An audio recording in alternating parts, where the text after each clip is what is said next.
We lived as though we were part of some grander purpose, right? That we were part of something bigger than just us as a family. And on the elementary school where Dad went as a kid, there was engraved in the side of the building, it's still there today, a quote, something like, "It matters to all eternity whether I do right or wrong today." We always felt like there was more to it than just every day, but it really came down to what we did every day. And that was family, that was faith, that was our community, that was just the way we lived. Legacy doesn't just happen.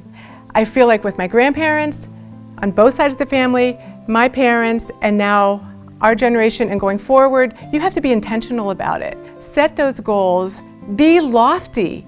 Don't just set mediocre things, don't go for mediocrity. Because with teamwork, with the family, with your background, with your faith in God, you will make a difference in this world. I think I see that a person puts themselves second and puts others, whether it's others, their own children or their family members or the community or the world, and they're putting other people first as a habit.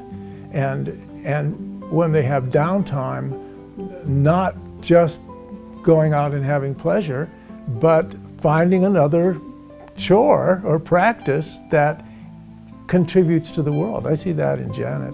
She does not rest. And everything she does is somehow serving other people. And I see that in other family members too. It's wonderful habit, which I think must have been instilled in them as kids. Values aren't just static. So I would say that they're evolving, they're transformational, and the way that my grandpa and grandma, my mom and dad, me, and my children all express those values is going to be different. And I think that's awesome. When I think about the Ross family as a whole, they really are a family of inclusivity and just compassion. I've never seen a family just embrace people so quickly and just love them so openly and without thinking. It's just, hey, you're here and we love you. And that's amazing. We are a loving family. We are loving amongst ourselves in a close-knit way, but also with people that are not a part of our family. So I hope that Brady, as he grows up, that Brady and Berlin and all of the G5s coming, yet to be, will grow up being able to emulate that. It's a treasure. I want this family to stay together, having dinners together, doing activities together, but more importantly, standing by each other. For example, my dad passed away recently and my brother passed away recently. And I was in Philadelphia, standing near my brother's casket, and I turned around and there was Janet and Heidi and John and Julie. And that, to me, was family. When they traveled all that way to be with me, to share my sorrow, that's the kind of thing that you do for each other. How I envision our extended family, the extended Ross family, is like 4 interlocking circles in a Venn diagram. So that there are boundaries around each branch, there's points of intersection among all 4 circles, but then there may be places where 2 or 3 circles overlap and one doesn't, and that's okay.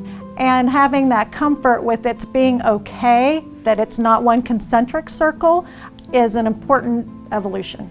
I think it's important to make the effort to come together as a family in order to actually keep this feeling of love and belonging going. We have to make the effort to get together because we're all across the country now, and I want to be one of the driving forces to help our family get together and keep thriving as it is right now. I hope for our family in the future to stick together because we're getting so huge. So I want like future generations and kids of the cousins that we currently have now to have the same experience that I had when I was little of having like siblings as cousins. As we grow, it'll be harder to get all together, but I feel like it'll be worth it every chance we get to make it happen and to stay as a unit, because the feelings that we get and just the filling. My emotional cup is filled when I'm with my family. So one of the things that us G4s I think would be great is going on trips, a big trip every year. Because I really feel like that's somewhere where you can make a lot of just great memories, because you're together for like say a week or even just a long weekend, and you're just with them the whole time, and you're doing things that you normally wouldn't do on a regular basis. So I think we'd really make bonds that way. I would say the G4s, we bring excitement, varied perspective, because we are all different ages, different stages of life, but we all have that zest for wherever we are in life. And I think that's really special, and I love being a part of that pack. Being a new mom puts that in perspective for me. As I look at how we grew up together, I want Kyla, my daughter, to have that closeness with her cousins, because I've always felt that we've been able to share and just be ourselves with each other and bring that cohesive feeling to the family. I think we, as in Jessamine and I and our cousin crew, we have great role models from the G3 generation, and they're so grounded, and I hope to continue that, just to become, stay grounded. For Kyla and for generations to come, just appreciate what you have and be kind and generous and love one another, and that's really all my hopes are. Yeah. For me, the legacy that I want this family to build is togetherness and also philanthropy. I think both of those things were very important to my grandma and things that she would really be proud of us to continue in the future. I think that being a member of this family means coming into a legacy of respect, of leadership, of entrepreneurial excellence, but more important than all that, being a family with values that are down to earth, a lifestyle that is not puffed up and arrogant, but rather right in there with the leaders in society, as well as with those who are struggling every day in their lives. We are leaders, we are successful, but we are loving, we are warm, we are caring, and we want to be generous towards others and give that respect for all persons. I believe that a common thread on both sides of my family is humility. That's a lesson that we learned and a story that was told over and over. My grandpa on my dad's side was at a 4th grade education. My grandparents on my mother's side were farmers growing up. I mean, that's where we started. That's where our roots go back to. We were never a family of privilege, a family of means. It came from hard work, love, faith, stewardship, all those values. Whenever I think of my family in the past, I think of generative and generous, right? They are so driven and hardworking in middle-class values, and at the same time, they really pay it forward in even the most interesting of subtle ways or almost anonymous ways. And seeing those as kind of values or a role model behavior has been huge for me, and almost a bigger challenge for me to be that kind of a role model in the future. There are many things that are valuable in this world. Money is just one of them, but really it's a tool to enable you to pursue other things. Maybe you have a talent that it has nothing to do with money, but it's something that you can make the world a better place with. I can't imagine an eternity where money exists and it's being used as a judgment against the value of someone's soul. So when you ask yourself that question, it doesn't matter how much money you get or passes through your name in your life. It's the impact you leave on others and the world, and did you enhance someone's life with the wealth you were given and the time and effort you put into something? I recognize by looking back that this family is uniquely connected to a central family, the Ross family. But what's exciting about that is when you plant one seed, it doesn't just make one trunk. It sprouts and grows and flowers into multiple branches. And I can only hope and pray that my branch will do its part to carry on that legacy for many generations to come.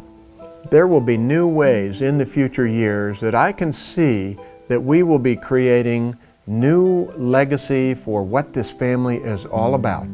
I don't know exactly what that's going to be. That's part of the excitement of it. We are writing on the new blank pages of our life story for this family, and we will see what the next generation has to write on those pages. In the future, it comes down to two things: family togetherness and entrepreneurial spirit.